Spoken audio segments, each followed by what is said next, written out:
So I wanted to talk about the complexities of emotions. This is kind of I've recently, after watching Inside Out, I've kind of been thinking more about emotions and how the movie kind of basically, even the second one, kind of basically ended with like us learning that everything you experience and go through shapes your worldview, and like emotions aren't as simple as sadness, joy, anxiety. Like it's not just that simple. Experiences aren't as simple as, oh, he was happy today. You know what I'm saying? And it is possible to feel two emotions at the same time. Like it's possible to be sad and joyful. It's possible to be anxious but happy. You know what I'm saying? Or feel joy and anxiety at the same time.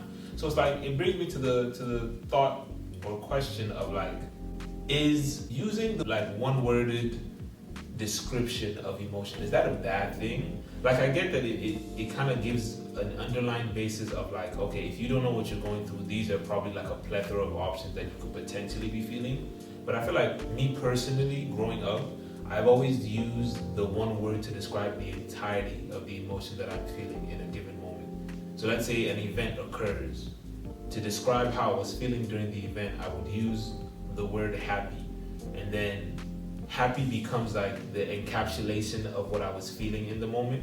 But like low-key, sometimes it's a mixture. Sometimes I'm happy and sad. Sometimes I'm anxious and, you know what I'm saying, fearful, or anxious and joyful. And it's just an interesting concept to like, first of all, it's interesting that the fact that it was Inside Out that kind of led me into this revelation. And it's also interesting because like, do we then condemn, or do I then condemn the use of the singular words as a description for how I'm feeling? Or does this become like a stepping stone for me to enhance my worldview on my emotions as a whole? You know what I'm saying? So it's like, I can't go around and start saying we shouldn't as a society use the words happy, because happy doesn't completely describe how you're feeling, because like it works for people. For people that don't understand, and I'm not saying I do understand, but for people that don't understand how they're feeling, having those singular descriptive words works as like a good foundation, like a good solid place to stand on. And then when you start to look deeper into your emotions, you'll realize that it's more complex than just happy or sad. You know what I'm saying? So it's like, that's fantastic. That's fantastic. It is what it is. I don't know where to go from here. Like, it's one thing to kind of have this revelation, it's another thing to infuse wisdom into it, or like to make it a practical thing. So let's use this moment, this exact moment, for as an example. How am I feeling? In this moment, I think I'm not happy, I'm not sad, I'm not joyful. That's to say I'm not one of them in its entirety, but at the same time, it's not like I'm lacking that.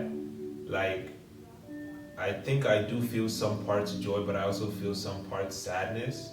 And another part anxiety as well.